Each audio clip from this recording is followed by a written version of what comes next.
9वां अध्याय। ब्रह्मा जी द्वारा भगवान की स्तुति।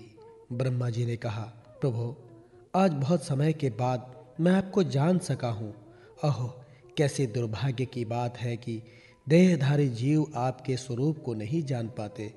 भगवान, आपके सिवा और कोई वस्तु नहीं है जो वस्तु प्रतीत होती है, वो भी स्वरूपता सत्य नहीं है, क्योंकि माया के गुणों के शुभित होने के कारण केवल आप ही अनेकों रूप में प्रतीत हो रहे हैं। देव, आपकी चित्त शक्ति के प्रकाशित रहने के कारण अज्ञान आपसे सदा ही दूर रहता है। आपका ये रूप, जिसके नाभि कमल से मैं प्रकट हुआ हूँ, सैकड़ों अवतारों का मूल कारण है। इसे अपने सत्पुरुषों पर कृपा करने के लिए ही पहले पहले प्रकट किया। परमात्मन, आपका जो आनंद मात्र भेद रहित अखंड तजोमय स्वरूप है, उसे मैं इससे भिन्न नहीं समझता। इसलिए मैंने विश्व की रचना करने वाले होने पर भी विश्वातीत आपके इस अद्वितीय रूप की शरण ली है। यही संपूर्ण भूत और इंद्रियों का भी अधिष्ठान है। हे विश्व कल्याणमय, मैं आपका उपासक हूँ। आपने मेरे हित के लिए ही मुझे ध्यान में अपना ये रूप दिखलाया। जो पाप आत्मा विषयासक्ता जीव है, वे ही इसका अनादर करते हैं। मैं तो आपको इसी रूप में बार बार नमस्कार करता हूँ। मेरे स्वामी, जो लोग वेद रूप वायु से लाई हुई आपके चरण रूप कमल कोश की गंध को अपने कर्णपुटों से ग्रहण करते हैं, उन अपने भक्त जनों के हृदय कमल से आप कभी दूर नहीं होते, क्योंकि वे पराभक्ति रूप डोरी से आपके पाद पद्मों को बांध लेते हैं। जब तक पुरुष आपके अभयप्रद चरणार बिंदों का आश्रय नहीं लेता, तभी तक उसे धन, घर और बंधुजनों के कारण प्राप्त होने वाले भय, शोक, लालसा, दीनता और अत्यंत लोभ आदि सताते हैं, और तभी तक उसे मैं मेरापन का दुराग्रह रहता है, जो दुख का एकमात्र कारण है। जो लोग सब प्रकार के अमंगलों को नष्ट करने वाले और आपके श्रवण कीर्तन आदि प्रसंगों से इंद्रियों को हटाकर लेश मात्र विषय सुख के लिए दीन और मन ही मन ललायित होकर निरंतर दुष्कर्मों में लगे रहते हैं, उन बेचारों की बुद्धि देव ने हर ली है। अच्युत, उरुक्रम इस प्रजा को भूख, प्यास, वात, पित्त, कफ, सर्दी, गर्मी, हवा और वर्षों से परस्पर एक दूसरे से तथा कामाग्नि और दुस्सह क्रोध से बार बार कष्ट उठाते देखकर मेरा मन बड़ा खिन्न होता है। स्वामिन, जब तक मनुष्य इंद्रिय और विषय रूपी माया के प्रभाव से आपसे अपने आप को भिन्न देखता है, तब तक उसके लिए इस संसार चक्र की निवृत्ति नहीं होती। यद्यपि ये मिथ्या है, तथापि कर्म फल भोग का क्षेत्र होने के कारण उसे नाना प्रकार के दुखों में डालता रहता है। देव, औरों की तो बात ही क्या, जो साक्षात मुनि हैं, वे भी यदि आपके कथा प्रसंग से विमुख रहते हैं तो उन्हें संसार में फंसना पड़ता है। वे दिन में अनेक प्रकार के व्यापारों के कारण विक्षिप्त चित्त रहते हैं, रात्रि में निद्रा में अचेत पड़े रहते हैं। उस समय भी तरह तरह के मनोरथों के कारण क्षण क्षण में उनकी नींद टूटती रहती है, तथा दैववश उनकी अर्थ सिद्धि के सब उद्योग भी विफल होते रहते हैं। नाथ, आपका मार्ग केवल गुण श्रवण से ही जाना जाता है। आप निश्चय ही मनुष्यों के भक्ति योग के द्वारा परिशुद्ध हुए हृदय कमल में निवास करते हैं। पुण्य श्लोक प्रभु, आपके भक्तजन जिस जिस भावना से आपकी चिंतन करते हैं, उन साधु पुरुषों पर अनुग्रह करने के लिए आप वही वही रूप धारण कर लेते हैं। भगवान, आप एक हैं तथा संपूर्ण प्राणियों के अंतःकरण में स्थित उनके परम हितकारी अंतरात्मा है। इसलिए यदि देवता लोग भी हृदय में तरह तरह की कामनाएं रखकर भांति भांति की विफुल सामग्रियों से आपका पूजन करते हैं, तो उससे आप इतने प्रसन्न नहीं होते जितने सब प्राणियों पर दया करने से होते हैं। किंतु वो सर्वभूत दया अस्त पुरुषों को अत्यंत दुर्लभ है। जो कर्म आपको अर्पण कर दिया जाता है, उसका कभी नाश नहीं होता, वो अक्षय हो जाता है। अतः नाना प्रकार के कर्म, यज्ञ, दान, कठिन तपस्या और व्रतादि के द्वारा आपकी प्रसन्नता प्राप्त करना ही मनुष्य का सबसे बड़ा कर्म फल है। क्योंकि आपकी प्रसन्नता होने पर ऐसा कौन फल है जो सुलभ नहीं हो जाता। आप सर्वदा अपने स्वरूप के प्रकाश से ही प्राणियों के भेद भ्रम का अंधकार का नाश करते रहते हैं तथा ज्ञान के अधिष्ठान साक्षात परम पुरुष है। मैं आपको नमस्कार करता हूँ। संसार की उत्पत्ति, स्थिति और संहार के निमित्त से जो माया की लीला होती है वो आपका ही खेल है। अतः आप परमेश्वर को मैं बार बार नमस्कार करता हूँ। जो लोग प्राण त्याग करते समय आपके अवतार, गुण और कर्मों को सूचित करने वाले देवकी नंदन, जनार्दन, कंस निकंदन आदि नामों का विवश होकर भी उच्चारण करते हैं, वे अनेकों जन्मों के पापों से तत्काल छूटकर मायादी आवरणों से रहित ब्रह्म पद प्राप्त करते हैं। आप नित्य अजन्मा है। मैं आपकी शरण लेता हूँ। भगवान, इस विश्व वृक्ष के रूप में आप ही विराजमान है। आप ही अपनी मूल प्रकृति को स्वीकार करके जगत की उत्पत्ति, स्थिति और प्रलय के लिए मेरे अपने और महादेव जी के रूप में 3 प्रकार शाखाओं में विभक्त हुए हैं और फिर प्रजापति एवं मनु आदि शाखा प्रशाखाओं के रूप में फैलकर बहुत विस्तृत हो गए हैं। मैं आपको नमस्कार करता हूँ। भगवान, आपने अपनी आराधना को ही लोगों के लिए कल्याणकारी सर्वधर्म बताया है, किंतु वे इस ओर से उदासीन रहकर सर्वदा विपरीत कर्मों में लगे रहते हैं। ऐसी प्रमाद की अवस्था में पड़े हुए इन जीवों की जीवन आशा को जो सदा सावधान रहकर बड़ी शीघ्रता से काटता रहता है, वो बलवान काल भी आपका ही रूप है। मैं उसे नमस्कार करता हूँ। यद्यपि मैं सत्यलोक का अधिष्ठाता हूँ, जो 2 प्रार्ध पर्यंत रहने वाला और समस्त लोकों का वंदनीय है, तो भी आपके उस काल रूप से डरता रहता हूँ। उससे बचने और आपकी प्राप्ति करने के लिए ही मैंने बहुत समय तक तपस्या की है।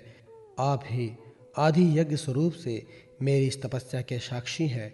मैं आपको नमस्कार करता हूँ। आप पूर्ण कामा हैं।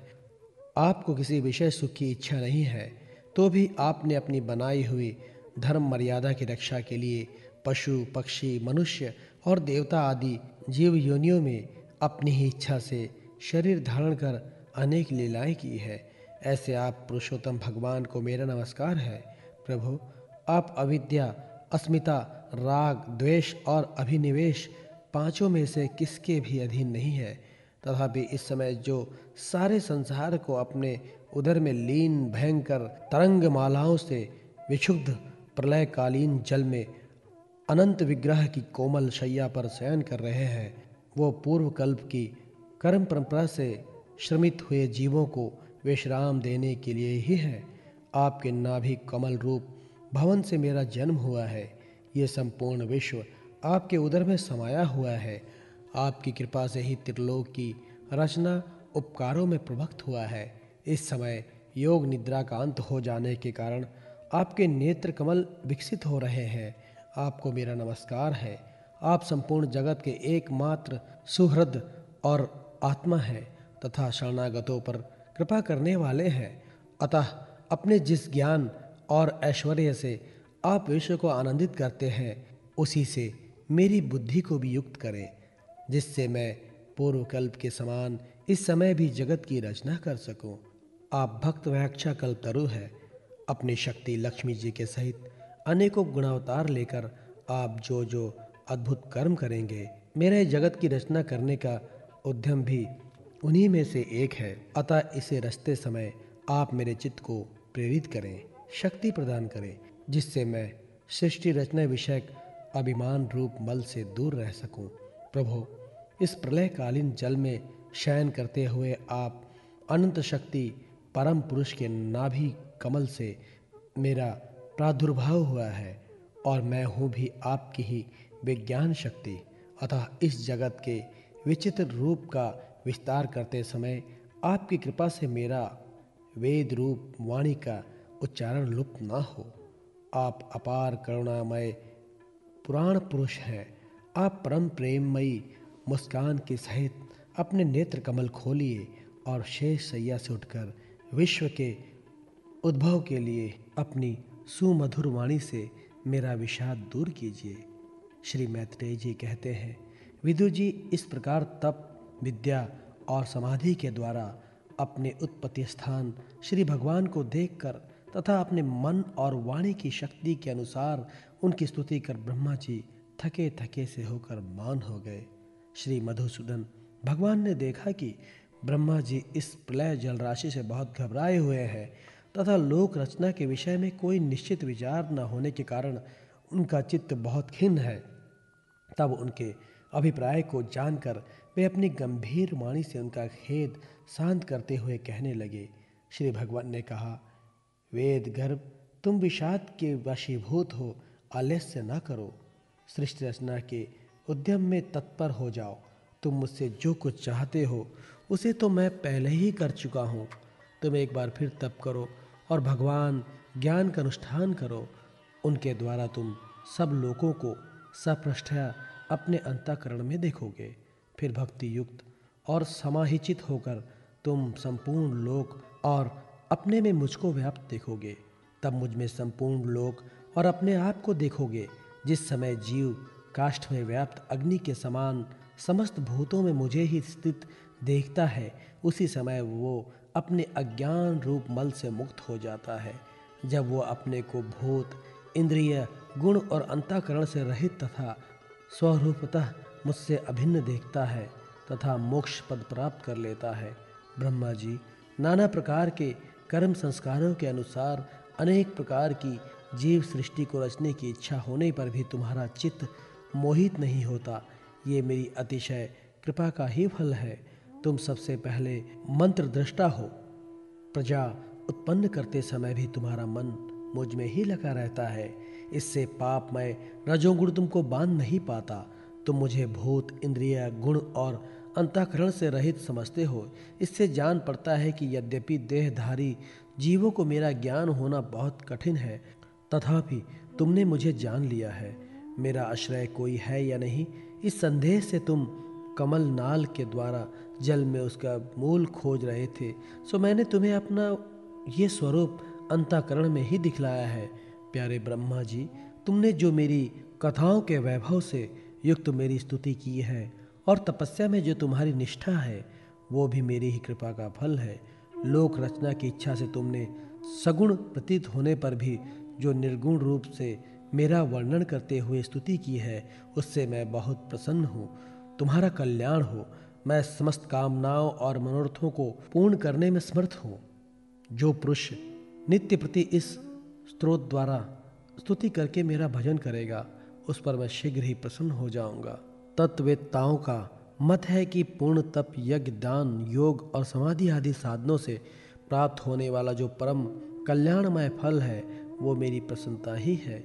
विधाता, मैं आत्माओं का भी आत्मा और स्त्री पुत्र आदि प्रियों का भी प्रिय हूँ। देह आदि भी मेरे लिए प्रिय है। देह आदि भी मेरे लिए प्रिय है, अतः मुझसे ही प्रेम करना चाहिए। ब्रह्मा जी, त्रिलोकी को तथा जो प्रजा इस समय मुझ में लीन है, उसे तुम पूर्वकल्प के समान मुझसे उत्पन्न हुए अपने सर्ववेदमय स्वरूप से स्वयं ही रचो। श्री मैत्रेय जी कहते हैं, प्रकृति और पुरुष के स्वामी कमलनाभ भगवान सृष्टिकर्ता ब्रह्मा जी को इस प्रकार जगत की अभिव्यक्ति करवाकर अपने उस नारायण रूप में अदृश्य हो गए।